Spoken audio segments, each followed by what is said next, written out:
Hi, my name is Douglas Beeler. I'm a mobile van tech with Workplace Integra.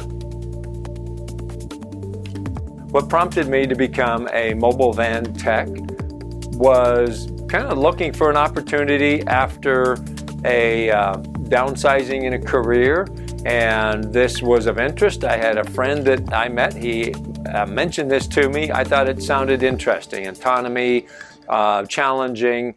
They treated me well, and I've enjoyed it. What I enjoy most about the job is the daily challenge of making sure things are running. Mobile units bouncing down the road, you never know what's working or not. And then when we are testing, it has become a real interest to help people want to take an interest in their own hearing. They get good information out of what we're doing, and it actually maybe changes their life, changes how they wear their plugs, how they treat their hearing in the future. There's two sets of clients we have to make feel at ease with the job. Number one is the company itself, the provider, our contact person. And I think their biggest concern generally is that we are getting this done timely and getting their people back to work in an effective, efficient fashion while still providing a professional service. The actual employees that are testing, what I do try and do is, one, let them know that we are going to go quickly. Most of the work also is going to be preparing the truck, making sure it's clean, it's stocked with the materials we're going to need, and that we've got all the products. When we show up at 2 in the morning, we've got what we need to do the job, so we don't end up with a lag time. Our little home away from home is the vehicle. This is one of the newer ones, but I think it's very cutting edge. The videos, the soundproofing, ergonomically, the booths are big enough to actually test 4 people at a time.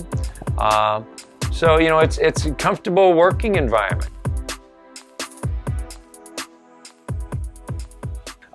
Typical day varies wildly based on the jobs. We are now regulated by the Department of Transportation, so our days can't run longer than 14 hours. The farthest I've traveled for different jobs has been probably Colorado.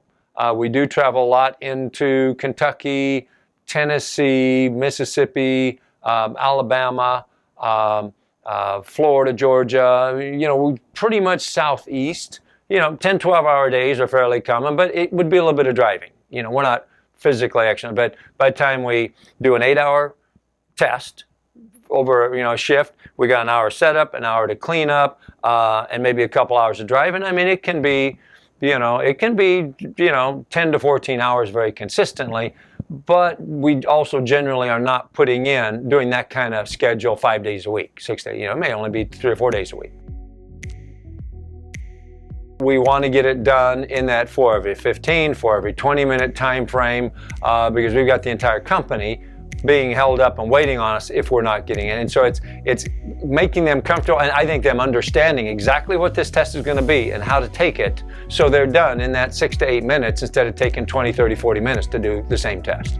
My response when they feel like this test may not be worth their time or trouble is that their hearing is important, that once it's gone, and for them to know where their hearing is today, where should it be based on date of birth, and if it's changing, if we can provide that information and do it in 10, 15 minutes, they're going to feel good about knowing how they're doing. And I think most are realizing, hey, if I get good information out of this, then I don't hear that question very often, because I let them know up front, hey, we're going to tell you where you are in these areas.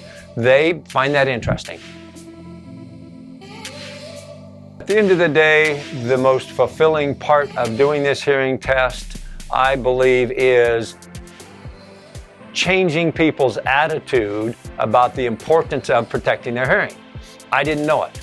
I didn't know that when I was growing up, and I was not aware of some of those issues. And if we can make them a little bit aware of how important it is, and by actually providing them that snapshot of where they are and where they should be, they seem to take more of an interest, in my opinion, and they feel good about knowing whether or not they got it. When they walk out the door, they either are feeling good about where they're at, or they're going, gee, maybe I need to do something different. And that, to me, I think is important if they took notice of it.